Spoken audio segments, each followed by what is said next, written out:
The other day I met a gentleman, and this gentleman was almost 60 years old. And by the time he was 60, he's had 2 heart attacks and has 8 stents in his heart. And the heart attacks and these medical procedures was a result of his wayward living, which included drug use, alcohol, smoking, things of that nature. I don't know everything, but it included those things. And he was telling us how good God was because he had a contract with God.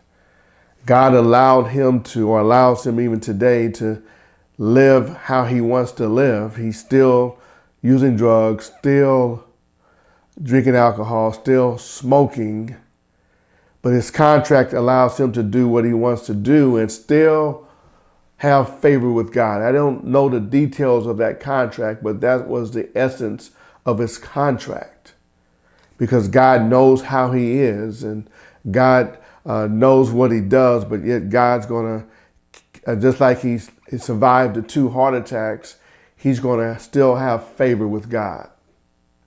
And my question this morning is that what advice would you tell this gentleman? What advice would you tell him?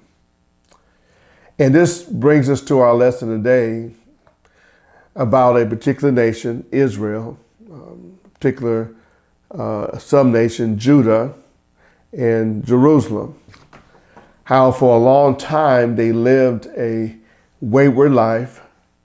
Since David, they had bad king after bad king after bad king, a couple of good ones thrown in. They had idolatry, didn't learn from their larger brother in northern Israel. And in 586, Judah was conquered by the Babylons. And I say that to say this, is that they were like this man who lived a wayward life on and on and on, thinking they had God's favor, and God finally said, I had enough. And God's anger came out in punishing Israel. Stay tuned. Let's see what that punishment looks like. Let's see how the nation of Israel, particularly Judah, responded to it. We're also going to hear from an individual who lived through the wrath of God and hear what he has to say. And maybe he can give us and maybe that gentleman some type of warning if we keep going down the wrong path. Stay tuned. We're going to have a fantastic lesson. We're going to learn a lot from the book of Lamentations.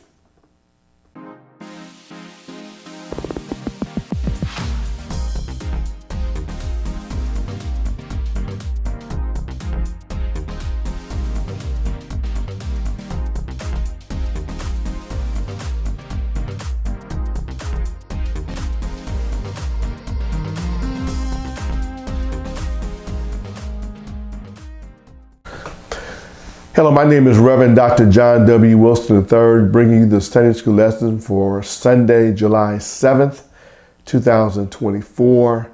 I want to thank you for joining me on today. Our lesson comes from the book of Lamentations, chapter 3, verses 16 through 24. The title of our lesson is called Ceaseless Love. Ceaseless Love. Before we get started, I just want to remind you, if this lesson benefits you in any kind of way, hit the like button, share, and subscribe button. That allows this lesson to reach more and more people each and every week.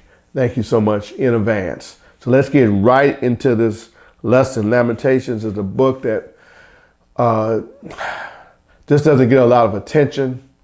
It's a great book. We're going to find out. It's a book of hope. When you hear the word lamentation, you think of crying out or suffering.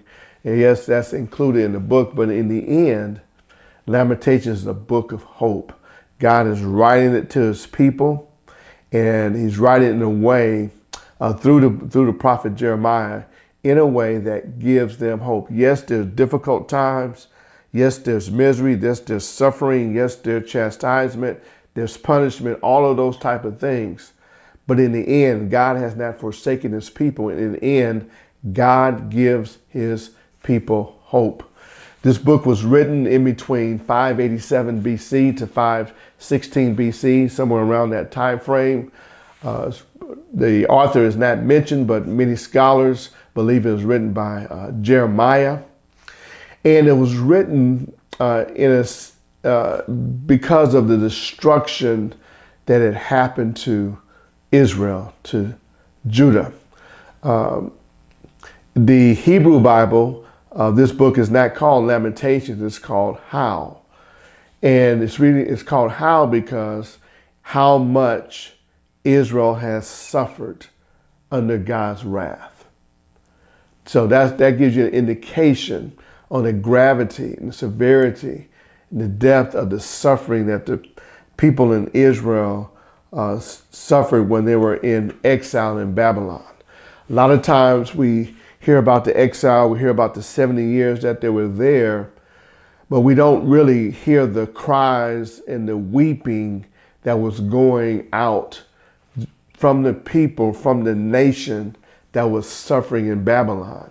Babylon, they were a cruel nation, a destroyer. They had no mercy upon this people. And when you're in exile in a foreign country as a captive, as a slave, as a prisoner of war, it is not a happy situation. And as we go through this, we're going to see just how bad it was. Israel goes from the pinnacle of power and success and independence now to the pinnacle of misery and being enslaved, held in captivity. So it's really, really difficult. And Lamentations means suffering, crying out. And that's what it means to us today. So let's get into this word. And the setting is 587 BC. Israel is conquered by Nebuchadnezzar. Jerusalem is destroyed. The temple is destroyed. It's burnt down to the ground. And a majority of the people, all the people that can make a significant contribution to Babylon, is deported. The people that could not, maybe the old and maybe the lame or whatever kind, are left behind into disarray. Everything is burned up, and that means immense poverty. So the setting is not good at all. And what Lamentations does, it's a series of songs. It's poetry. And it's going to describe through poetry the misery of their situation. God has now allowed an enemy to inflict punishment upon them. And now they're reaping what they have sown. What they have done in the past has come to haunt them.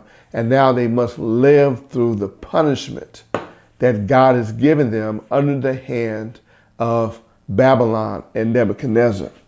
So let's just look at chapter 1. Chapter 1 is taking the misery from the point of view of Jerusalem. And verses 1 through 11, Jerusalem is referred to as a woman. After that, the nation of Jerusalem starts to speak for himself. Now, I'm not going to go through a lot of it, but I want to give you an idea of the suffering that has taken place here. How lonely sits the city that was full of people. Jerusalem was the capital of Israel. And it was full of life and full of people. But now it's alone. It's not full of people. The people have been deported from Jerusalem to Babylon. Babylon is modern day Iran. It says, how like a widow she has become, she who was great among the nations, she who was a princess among the provinces, has become a slave. The fortunes of Israel have now been reversed. He's talking to her, speaking as if she's a female, a widow, a princess. And so the fortunes have turned because of their disobedience, because of their idolatry, because of the evil kings, their evil ways, turning away from God. God sent prophet after prophet, warning after warning. They saw what happened to northern Israel. That did not deter them at all. They thought somehow they had a contract with God that no matter how they lived, they would have favor with God. And they overestimated themselves and underestimated God. And when we do that, trouble is just around the corner. Punishment is just around the corner. So she weeps bitterly in the night with tears on her cheeks. Among all her lovers, she has none to comfort her. All her friends have dealt treacherously with her. They have become her enemies. She's by herself. All the people that she thought that loved her, that were friends, they can't help her. In fact, they have turned against her. And sometimes you're on top of the world and you think that you have all these friends, but let something happen to you. You'll find out that you have no friends at all, no one to call on. And that's the story of Israel. Judah has gone into exile because of her affliction and hard servitude. She dwells now among the nations, but finds no resting place. Her pursuers have overtaken her in the midst of her distress.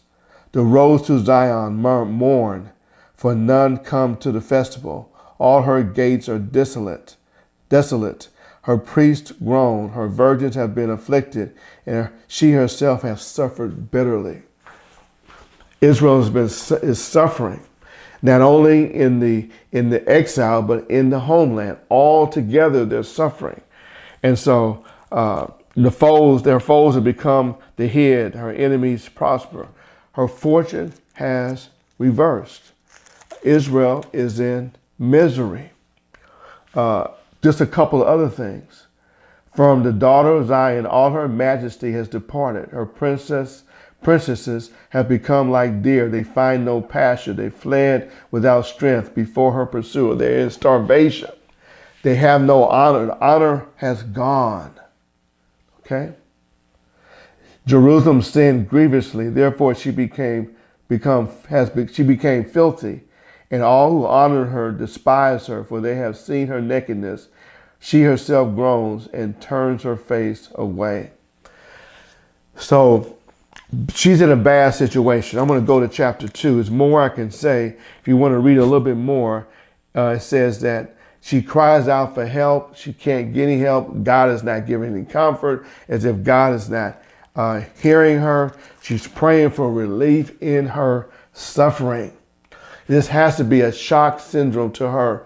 Israel being on top, having a glorious history, a glorious legacy, and having all of that taken away from you.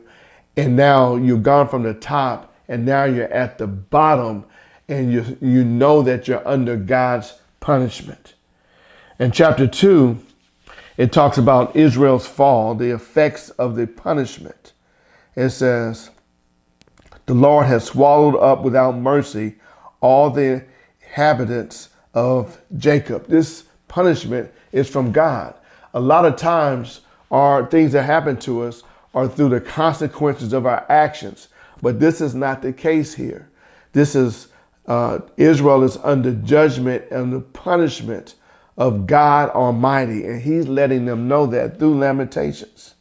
It says, in his wrath, he has broken down the strongholds of the daughter of Judah. All the armies, all the walls, everything that's protected her, that made her strong, God has brought that down. He has brought down to the ground and dishonored the kingdom and its rulers. All the evil rulers, they have been brought down. They have been brought down in dishonor. And we got to understand is that in the midst of this punishment, the good and bad are suffering this. Not all of Israel was bad. They had remnants. They had Daniel and his friends there. They were good. They had other people that stood for the Lord, but they have to suffer just like the wicked. And that's unfortunate, but that's the way life is. He has cut down in fierce anger all the might of Israel. God is angry. Wrath and anger, they're synonyms. He has withdrawn from them his right hand in the face of the enemy. He no longer protects them from the enemies. He has burned like a flaming fire in Jacob, consuming all around. Total destruction, total devastation. This is what has happened to Jerusalem. Okay? He has bent his bow like an enemy, with his right hand set like a foe, and he has killed all who would delight in our eyes. People are dying, they're suffering. Okay? Look with this. I'll say this. We'll go to chapter 3. The Lord has become like an enemy. He has swallowed up Israel. God has become like an enemy to Israel. When that happens, you have no choice. You have no relief. You are in a bad situation. Bad situation, okay? Terrible situation. He has swallowed up all his palaces. He has laid ruins all his strongholds, and he has multiplied in the daughter of Judah mourning and lamentation. Nothing but crying and suffering going on. Starvation, death, disease, poverty. Okay? That's what's happening in Jerusalem. In Babylon, nothing but enslavement, mistreatment, dishonor, just terrible situation. No matter which side you're on, terrible situation. He has laid to waste his booth like a garden, like ruins his meeting place. The Lord has made Zion forget festival and Sabbath. They cannot celebrate these things that they held dear to them. And in his fierce indignation has spurned the king and the priest. Terrible situation. Okay? Terrible situation. So this is Jerusalem speaking on what it's been like to suffer the wrath of God. It's been a terrible situation. God has become their enemy. I think that's enough said there. So let's look at chapter 3. And we're going to start with a little bit of 1, then we'll go quickly to get to 16. Now, chapter 3, the spokesperson changes. It's an individual who's living through this devastation that has happened to Jerusalem. He's living through this devastation that has happened to Jerusalem. Okay? I am the man who has seen affliction under the rod of his wrath. Okay? Wrath, anger, God's anger. He has driven me and brought me into darkness without any light. He's in a dark spot. He's in a dark place. Jerusalem is tore up, devastated, no hope. Surely against me he turns his hand. God has struck down him personally, blow after blow after blow, day after day after day. Just no hope, no end in sight. God has been relentless in his punishment of Israel. He made my flesh and my skin waste away. All that relentless punishment, blow after blow, has made his skin and flesh waste away. He has broken my bones. He has besieged and enveloped me with bitterness and tribulation. It's as if God has surrounded them. And now they're surrounded around bitterness and trials and tribulations. Times are hard in Jerusalem. He has besieged and enveloped me with bitterness and tribulation. He has made me dwell in darkness like the dead of long ago. There's no hope in this situation here. There's no hope. He has walled me about that I cannot escape. You try to escape from God's punishment, he has you enclosed around inside of a wall. You cannot go anywhere. He has made my chains heavy. The chains on my feet are heavy. I can't move. I have this burden I have to carry. Therefore, I'll call and cry for help. He shuts out my prayer.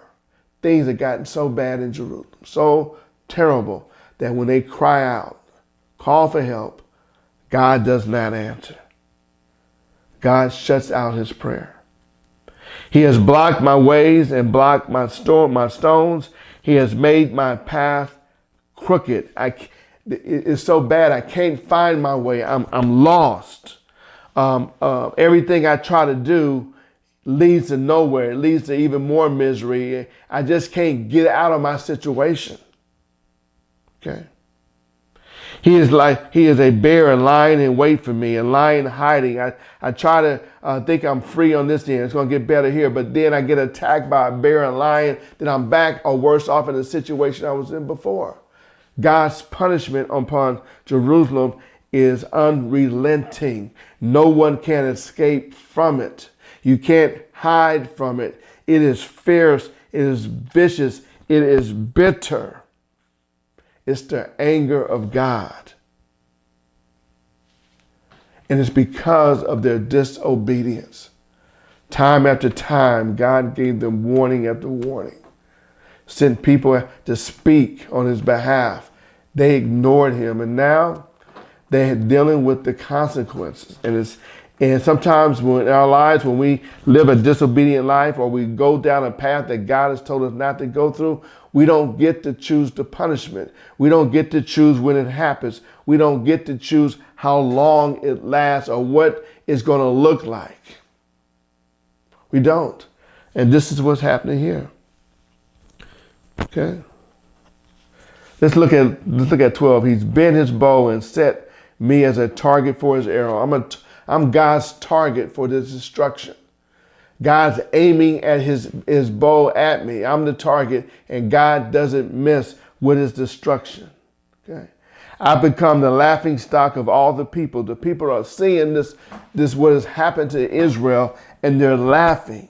The object of their taunts all day. They're being mocked. They're singing songs of how much they have fallen day after day. He said, he has filled me with bitterness, and he has stated me with wormwood, sedated me with wormwood, meaning that my life is full of bitterness, like a bitter drink. Okay? Verse 16. So this is misery, but there's hope in the misery. There's hope in the misery. We're going to get to that. And God, you got to remember, Israel is God's people. He's not trying to destroy them, even though they're going through such great hardship. He is not trying to destroy them. He's really trying to purify them. So this type of thing will not happen again. And after they came out of exile through Babylon, guess what? Idolatry was no longer an issue in Israel. It was no longer an issue. Okay. All right. So he has made my teeth grind on gravel. It's like eating dirt. He has humbled me. Okay. And made me cower in ashes or cower in dust. He has brought me to the lowest low that I can go, where I'm eating dirt, eating gravel. I'm laying in the dust. I'm laying in the ashes. He said, verse 17, my soul is bereft of peace. My soul cannot find peace. Peace is absent from my soul. This punishment has taken all the peace that I have. And this peace means security, health, well-being. Any way you want to describe peace, it has been taken away from them. His soul cannot find peace in this misery. I have forgotten what happiness is. Have you ever been that way? Life has been so bad that peace is taken, it's gone from you, and you have forgotten what it's like to be happy. Maybe it's through an illness. Maybe it's through the loss of a loved one. Maybe something bad happened to you. Maybe this happened or that happened. But your peace is gone, and you forgot what it's like to be happy. That sounds like depression to me. That sounds being at your very lowest of lowest. And that's where this gentleman is. I have forgotten what happiness is. I don't even remember it anymore. It's been so long. So I say, my endurance has perished. I feel like giving up. So my hope from the Lord, my confidence in God has gone away. So I say my endurance has perished. I feel like giving up. So as my hope for the future from the Lord is gone away. It's nothing. I have nothing to look forward to. You've been in that situation? Things have gotten so bad, you have nothing to look forward to. Your endurance, your will to continue has gone away. Maybe it's a broken relationship, a broken marriage. Maybe it's zapped everything out of you. This speaker is in this total anguish. Looks around, there's no hope. looks around, there's no life, looks around, there's darkness. His people are in exile, was left in Jerusalem, is burnt to the ground. It's nothing like it was. It's nothing resembles what it used to be. And maybe you're in that life right now where you're at is your health is not what it used to be. Your finances are not what it used to be. Your lifestyle is not what it used to be. Your mind is not what it used to be. Your happiness is gone. Your peace is gone. But Lamentations is going to tell us, do not give up. Do not give up. Do not lose hope. Verse 19, remember my affliction and my wanderings, the wormwood and the gall. Asking God to remember what I'm going through. Remember my affliction. Remember my wanderings. The wormwood and the gall. The wormwood represents bitterness. The gall is what they gave Jesus on the cross with vinegar. It was a bitter drink to try to null the pain. He's saying that I'm going through so much. My affliction is so bad. It's like drinking liquid bitterness. It's a bitter taste in my mouth. My sufferings are like a bitter liquid. That's how bad it is. Okay. It says here, my soul, verse 20, continually remembers it and is bowed down within me. He's depressed. He says, I continue to remember the affliction and the wanderings and the bitterness, and that has caused a depression deep down in me and is bowed down within me. My heart fades away. I've lost my joy. My will to live is at its lowest point. Now all these in verses chapter 3, we hear what this guy's going through, the torment that he has. The torment. This is a child of God. He's in misery. I don't know if he was part of the idol worship or not, but he's going through it, and it's going through pretty bad. But look what happens in verse 21. It changes. But this I call to mind. In light of what I'm going through, I can remember some things about the goodness of God. But this I call to mind, and therefore I have hope. When he says I have hope, therefore I have confidence in God. I have confidence in my future. It looks like it's at the lowest point, and it is at the lowest point. It looks like it won't get any better. It looks there's no hope. It looks like my future is bleak. It looks like this is the end of the story. But this I call to mind, and therefore I have hope in the future. Therefore I have confidence in God. What's going to allow him to have confidence in the midst of misery, suffering, and devastation like he had never seen before, like Israel had never seen before? Let's read it. Verse 22.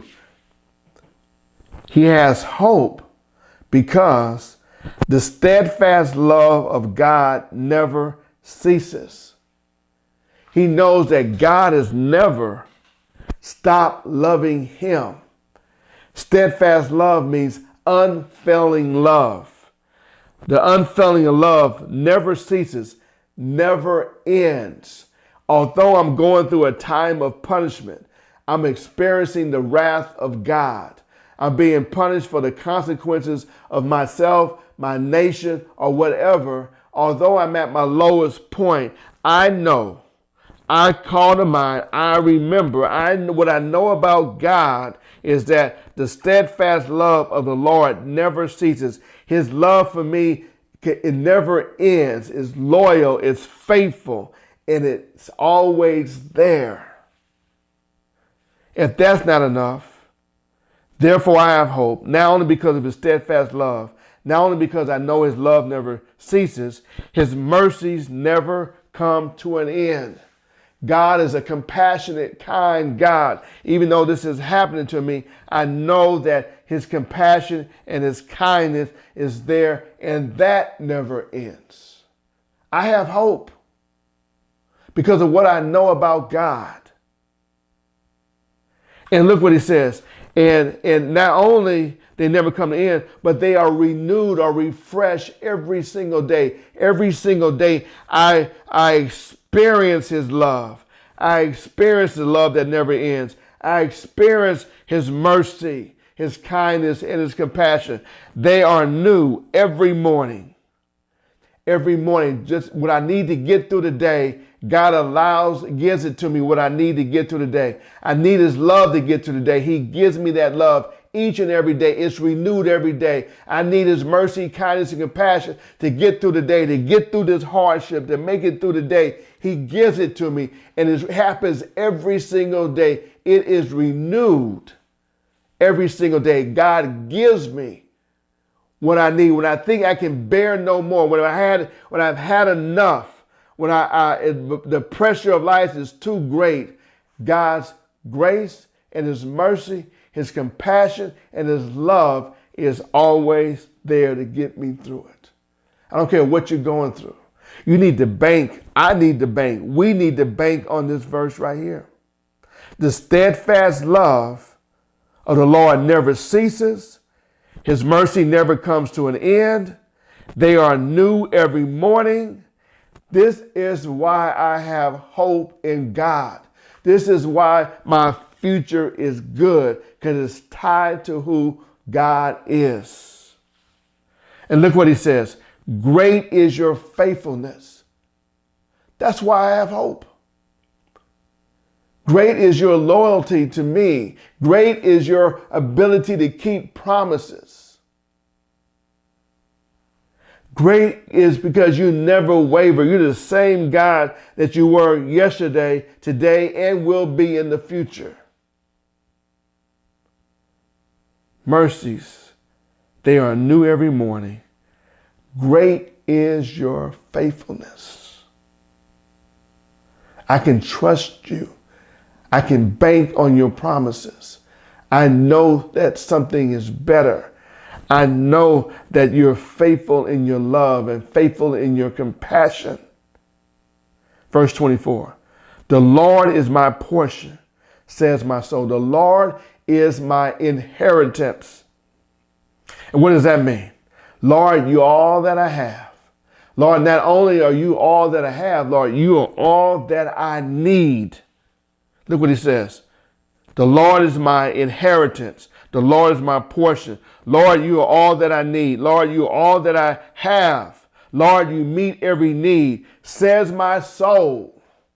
Deep down inside, he knows who God is, that all he needs is God. He doesn't need anything else. God will meet every need that he has, supply every need that he has. God is his inheritance, says my soul. Therefore, I will have hope in him. In the midst of what we're going through, the reason why we can have hope is because of who God is. Steadfast, unfailing love that never ends. Mercies that never run out. Being renewed every single day. New mercies, new compassions, new kindness, new love every single day. God is faithful. God is everything that I need. Therefore, my confidence is in him and not my situation, and not what people say, and not what people think, and not what people can do to me. My confidence is in the one who's faithful, the maker of heaven and earth, who's in control of everything. When you find yourself down and out, at your lowest low, read this verse. Understand who God is. When you feel like taking your life, don't take your life. Put your confidence in the one who is able. Put your confidence in the one who loves you more than anyone else in the best possible way. Put your confidence in one who is compassionate and kind. Yes, it's going to be difficult, but if you can just put your trust in God, it will come to pass. Your future does look good because your future is in the hope in God himself. It goes on and on and on. Look what it says. I'll just read what 25. The Lord is good to those who wait on him. Just wait on him. Just wait on him. Get to know him in the midst of suffering. Part of this suffering and chasm is not to tear you apart, but it's kind of to get you to lean on God just a little bit more or a lot more. Whatever you need to do is try to get you closer to God. The Lord is good to those who wait on him, to the soul who seek him. Seek him in the midst of your suffering. It is good for that one should wait quietly for the salvation of the Lord. It is good for a man that he bear the yoke of his youth. It is good for us to wait on him. A lot of times we give up. This speaker right here, we're done with our lesson, but this speaker could have given up. If he would have given up, he would have gone into a deep depression. He might have taken his life. He would have lived out a miserable life, but he has hope. And that hope in God, that confidence in God gives you strength. It empowers you to continue. It allows you to lean on him and seek on him and get to experience him in ways that you can never, ever dreamed of. Experiences joy in the midst of suffering, having hope in the midst of suffering, knowing that things are going to get better. That's what he's telling us. Lamentations is a book of hope. It has suffering. Yes, it has a lot of crying, a lot of lamenting, but it's ultimately a book of hope because all that suffering and crying out draws you to seek God in your life and to lean on him.